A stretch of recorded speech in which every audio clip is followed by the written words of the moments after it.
장관님께 질의하겠습니다.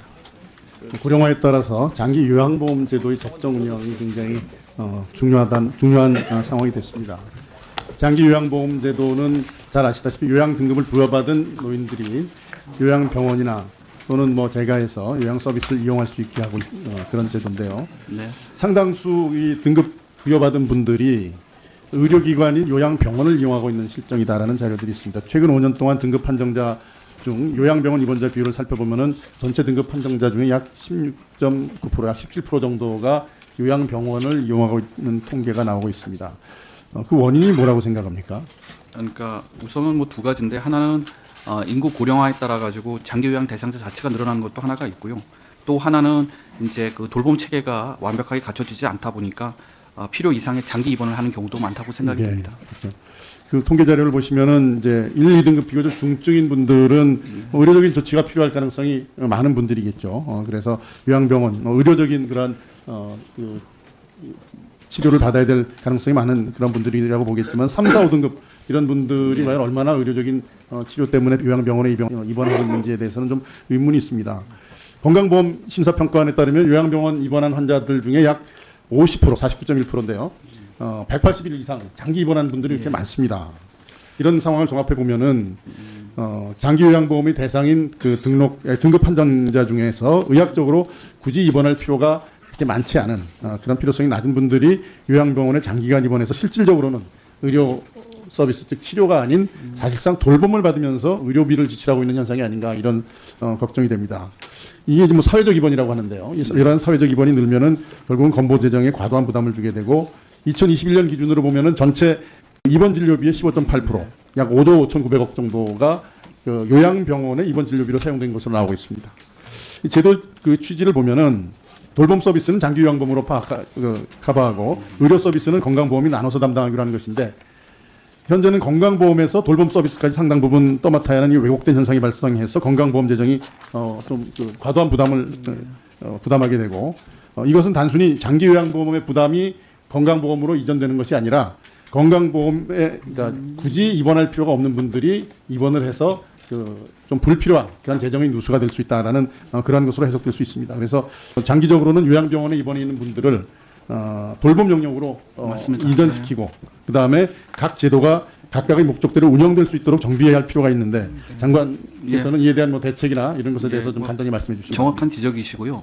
요양병원이 아니더라도 이러한 돌봄 서비스를 받을 수 있는 체계 구축이 필요하고요. 저희도 그 의료 요양 돌봄 통합 제공 체계 마련을 위해서 지금 작업 중입니다.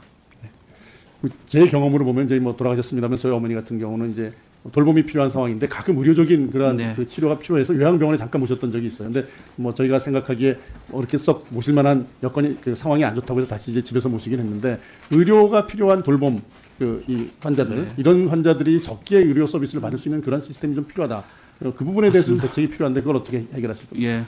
그게 이제 현행 의료법에는 이제 의료기관 내에서의 의료 행위만 이렇게 허용되어 있기 때문에, 저희가 그때 간호법 논의 때도 말씀을 드렸지만 현행 50년 된 의료법 체계도 재검토를 하고요. 그 다음에 또 사시는 곳에서 노후를 편안하게 보내실 수 있도록 재가 서비스를 확충하고, 그러니까 제도적인 측면하고 그다음에 서비스 확충 측면에서 저희가 노력을 하고 있습니다. 나중에 그게 어느 정도 안이 나오면 한번 보고 드리도록 하겠습니다. 네, 지금 말씀하신 것처럼 이런 문제 해결이 재가 서비스를 좀 제대로 정비해서 그것을 전국적으로 이제 확대하는 것이 가장 중요한 요소가 아닌가 생각합니다. 누구나 자기가 살고 있던 곳에서 이제 노후를 보내기를 원하시는 거거든요. 정부에서도 이제 재가 서비스 확대 정책을 추진 중인 것으로 알고 있는데, 재가 서비스 이용 내용을 보면은 대부분이 단일급여만 사용하고 있습니다. 주로 방문 요양, 귀화간 보호만 사용하고 있는데, 물론 그 부분이 수요가 많은 부분이긴 하지만 정말 필요한 방문 목욕, 방문 간호, 단기 보호 이런 것들이 잘 활용되고 있지 않은 것은 제도적인 문제도 있다고 생각을 합니다. 그래서 이러한 재가 서비스 제도의 활성화를 위해서는 수급자가 그러니까 공급자 위주가 아니라 수급자의 선택이 가능하고 또 거기에 맞는 공급이 이루어질 수 있도록 대책이 좀 마련해야 된다고 생각하는데요. 이러한 재가 서비스 제도 활성화를 위한 복지부 대책에 대해서 잠깐 좀 어떤 보관을 가지고 계신지 한번 말씀해 주시고, 또 하나 말씀드릴 거는 시범사업 계속 하고 있습니다. 근데 시범사업이 좀 빨리 끝내고 빨리 이것이 실제 그 실행될 수 있는 노력을 좀 해주시길 바라고요. 최근에 이제 뭐 여야 여러 의원들이 지역사회 돌봄이라든지 또는 의료요양 돌봄 통합 시스템 구축을 위한 재정법 발의해서 아마 최종 그 보건복지부에서 대안을 마련하고 소위에서 통과될 단계에 있는 것 같습니다. 이런 부분과 관련해서 보건복지부가 이 어떤 대안을 가지고 계신지 대책을 좀 간단히 말씀해 주시면 예, 좋겠습니다. 일단 그 장기 요양 재가 서비스 강화는 두 가지 측면에서 지금 추진 중에 있는데요. 하나는 그 욕구가 다양한 만큼 지금 그 의원님도 지적하셨지만 너무 획일적인 서비스가 공급이 되니까 좀 맞춤형으로 다양성 있는 걸 하겠다는 게 하나의 생각이고요. 또 하나는 좀 충분히 해야 되겠다. 그리고 왜냐하면 계속 그 고령층이 늘어나기 때문에 그래서 충분성과 다양성의 두 가지 기준을 가지고 저희가 지금 하고 있고요. 그다음에 가장 일례로 통합 재가센터를 확충을 해서 27년까지 1,400개를 운영을 하도록 하는 등 인프라 확충에도 최선을 다하겠습니다. 예. 어제 제가 이제 그 아는 지인 분상을 갔는데 네. 시범 사업으로 댁에서 그러니까 96살 되신 어른이신데 시범 사업으로 댁에서 편안하게 네네. 이 노후를 마치셨다고 하는 그 얘기를 들었습니다. 그래서 이런 시범 사업 빨리 좀 끝내고 전국적으로 확대될 수 있도록 좀 애써주시기 바랍니다. 네, 저희 복지부의 시범 사업이 참 많은데요.